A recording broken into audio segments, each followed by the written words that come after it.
After we got off the last episode, I said we have to do a part 2 on that because I feel like there was a lot of unearthed stuff, and I have a really good example and a really good analogy to make it land. Let's unearth some shit. Next Level Nation, today for episode number 2176. We had a different episode planned, but after the previous one, I want to make sure that we go deeper on that. So this is going to be a success, isn't really about the aha moments part 2. Will that be the actual title? Don't know yet. This is my thought. You've never seen it probably because you don't scroll social media, but for some reason I need to see this stuff because it's such a valid lesson for me. Anytime I see those posts that say, instead of scrolling on TikTok for an hour today, just make a $29 product on Canva and then sell it to 1,000 people and you'll have $29,000.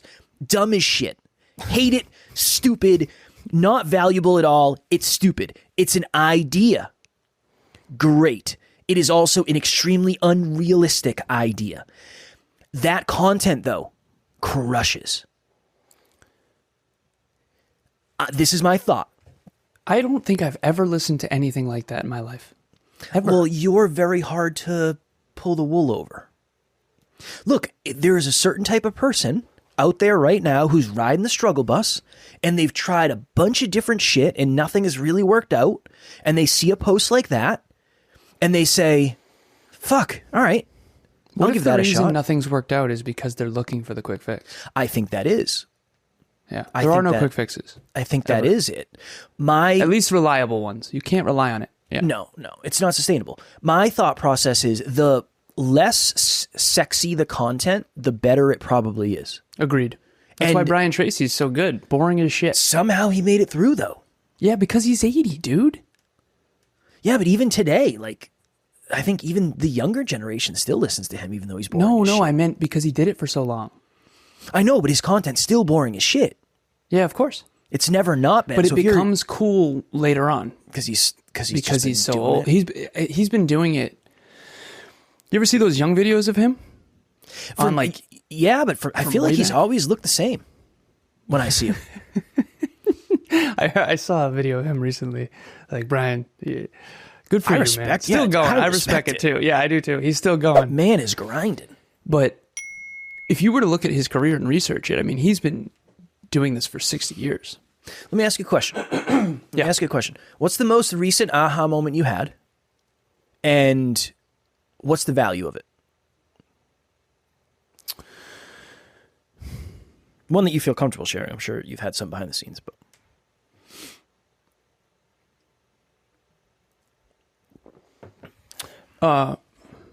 aha moment meaning brand new information, like new awareness, whatever.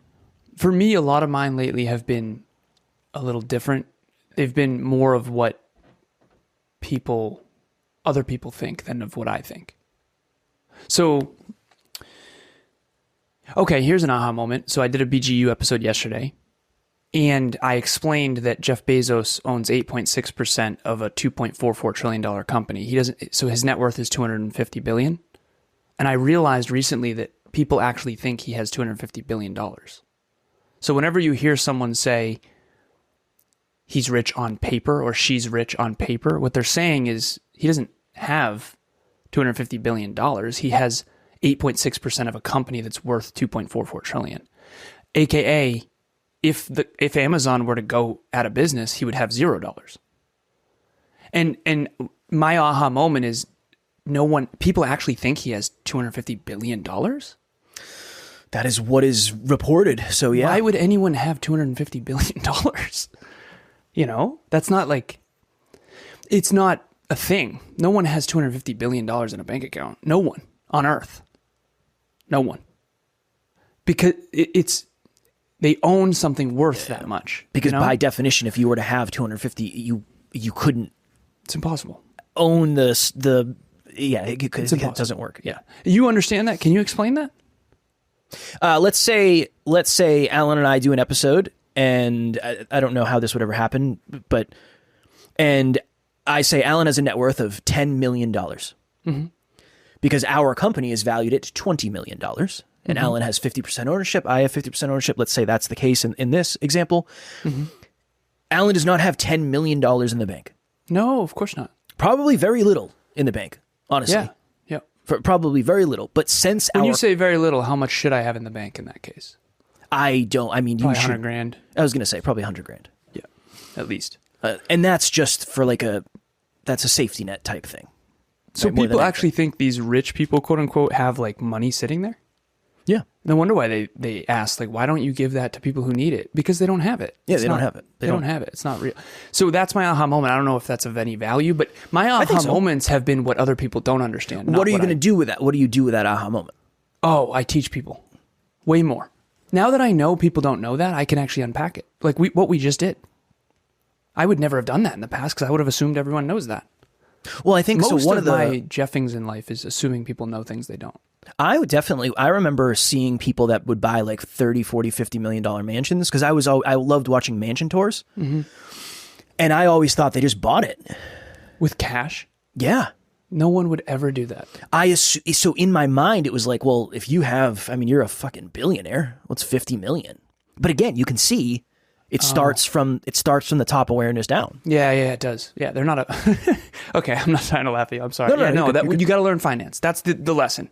If you don't know that, you got to learn it because your entire mental map is wrong. Next Level Nation, what is happening? If you've thought to yourself, I want to try coaching, but you don't really know where to start, group coaching would be a wonderful place for you. That's really why we created it in the first place. We start a new round every 90 days. So if you're hearing this, go to the website, nextleveluniverse.com, and we have the landing page where you can actually hold your spot right now. Even if there's a group going on right now, you can still lock your spot for the next one. The biggest thing that we've seen is as we get closer and closer to the date, unfortunately, some people end up missing. The group fills up and they can't do it, and then they end up regretting that. So please head over to the website. The link will be in the show notes, and we would love to see you there. It's like... Good metaphor. I need a good metaphor. Yeah, okay. Imagine I was blind and deaf, and I was running through the forest looking for Kevin. Yes. Okay, that's what it's like to not know finance and business. You just are running into trees and wondering why life sucks. Well, I just think of it this way. Most people are not paying cash for their vehicles. No, of course not. Some people do, right? So, like older people. Certain people do. Some people do. Most people don't. Even my really rich mentor, like he didn't buy it in cash. Why would he? He'd just get a 0% APR. And yeah.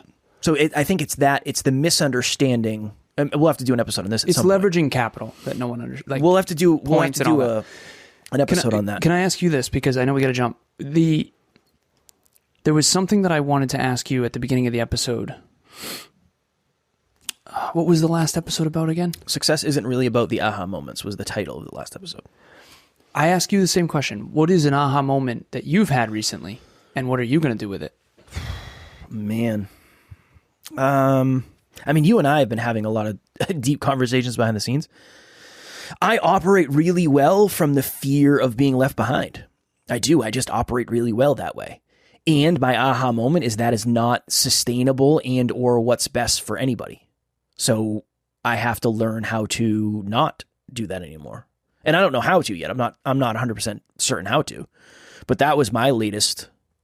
So I think honestly, a lot of times aha moments are the things that shake us to our core. Agreed. That's why growth is so hard. Holy shit, everything I thought I knew is not accurate at all. I think those are the most valuable, and those are the 100%. Most valuable aha moments. Yeah. That's what I would say. That's why I always tell people, and I know we got to jump here, is anyone who comes up to me and is like, oh, personal development, personal growth, oh, this is the best thing ever. This is amazing. There's a book called The Subtle Art of Not Giving an F. The Subtle Art of Not Giving a Fuck. For people who worry too much, it's good to give a little less fucks. I get it. But beyond that, you're in trouble. If you have an attitude of not giving a fuck, you're in so much trouble. Imagine if I was the CEO of this company, I was like, I don't really give a fuck. The dumbest advice ever.